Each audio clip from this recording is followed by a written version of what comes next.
Hi, glad you're here to join me at the Massanutten Regional Library for a few stories today. I have some fish stories today.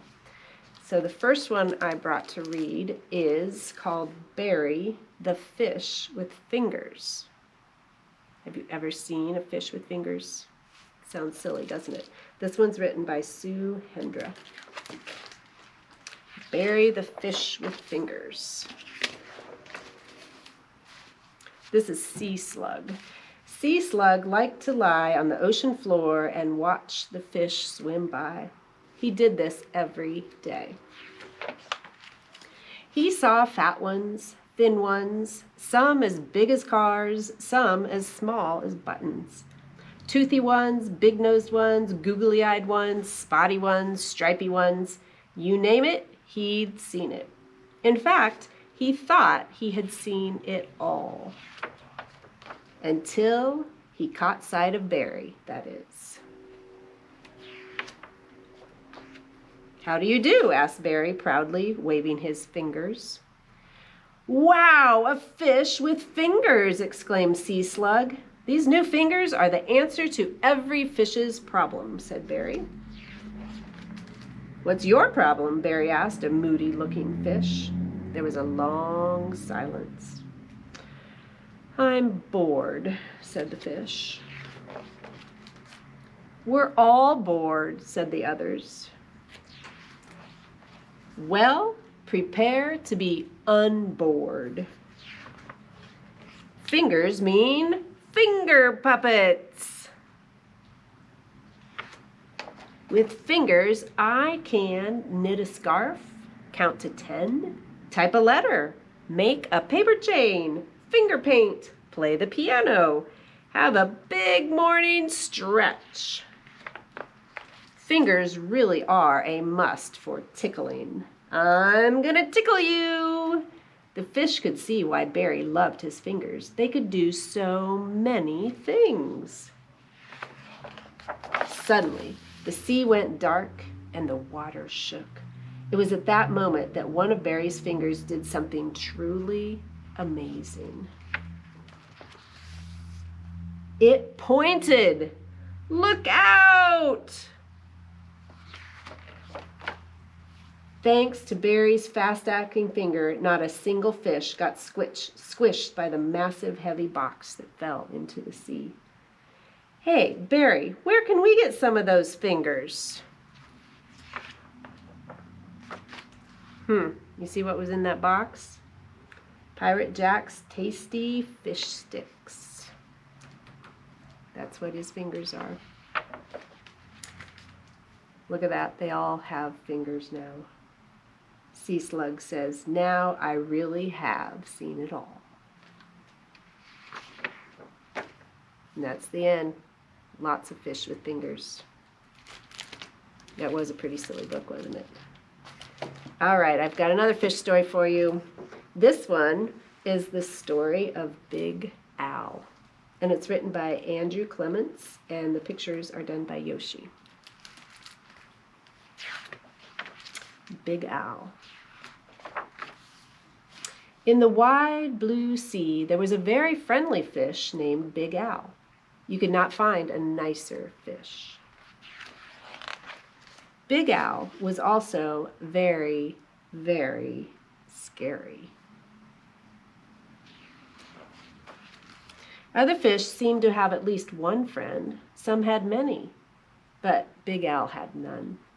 He did not really blame the other fish.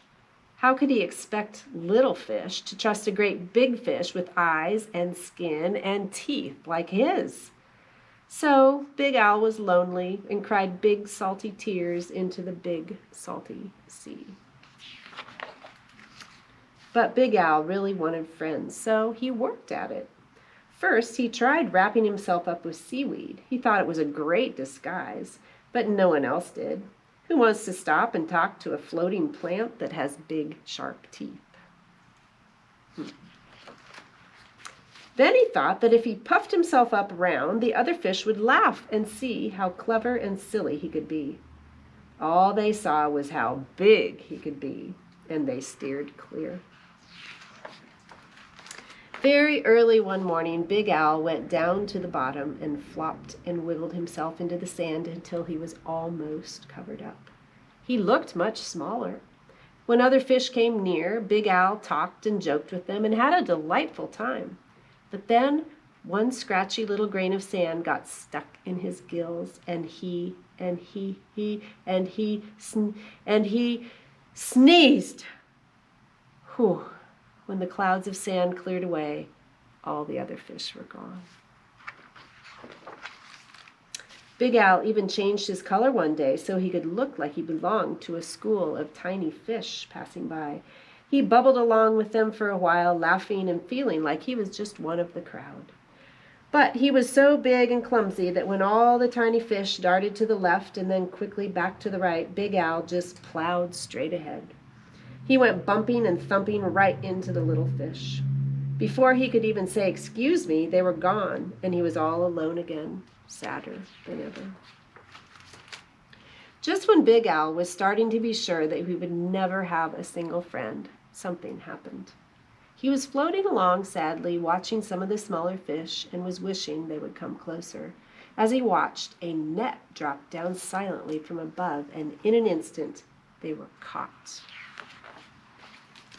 Big Al forgot all about being lonely, and he forgot all about being sad. His eyes bulged out bigger and rounder than ever, and with a mighty flip of his tail, he opened his mouth and charged straight at the net. The net was strong, but Big Al was stronger. He ripped right through it, and all the little fish rushed out through the hole. But when Big Al tried to turn around and go out of the hole, he got all tangled up in the net. He was stuck. The net went higher and higher toward the bright surface of the sea, and the little fish watched Big Al as he disappeared above them. When the little fish were able to speak again, all they talked about was the huge, wonderful fish that had saved them. How great to be free, but what a shame that the big fellow had been captured. Just then, there was a tremendous crashing splash above them, and the small fish dashed away. Was it the net again? Not at all. It was Big Al. Those fishermen took one look at him and threw him right back into the ocean. And now there is one huge, puffy, scary, fierce-looking fish in the sea who has more friends than anyone else. Big Al. There he is with all his friends. And that's the end.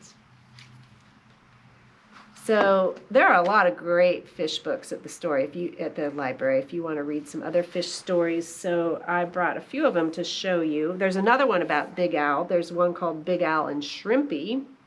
He meets a new friend. There is this one by Lois Ehlert called Fish Eyes. That one's fun. This one is called Hooray for Fish by Lucy Cousins, and you see all kinds of fish in there. And let's see, one more. This one is 10 Little Fish by Audrey Wood and Bruce Wood. So if you want to read some more fish stories, you can come to the library and find those. And if you'd like to make a fish out of a paper plate, I'll show you how really quickly.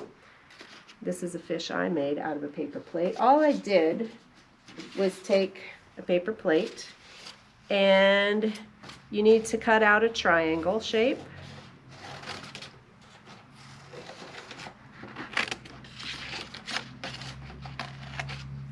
And then that becomes the fish's mouth, and then you can glue or staple or tape that on for the tail. And then you can decorate it however you'd like. But that's how I made a fish from a paper plate. So if you want to try that, you could do that too.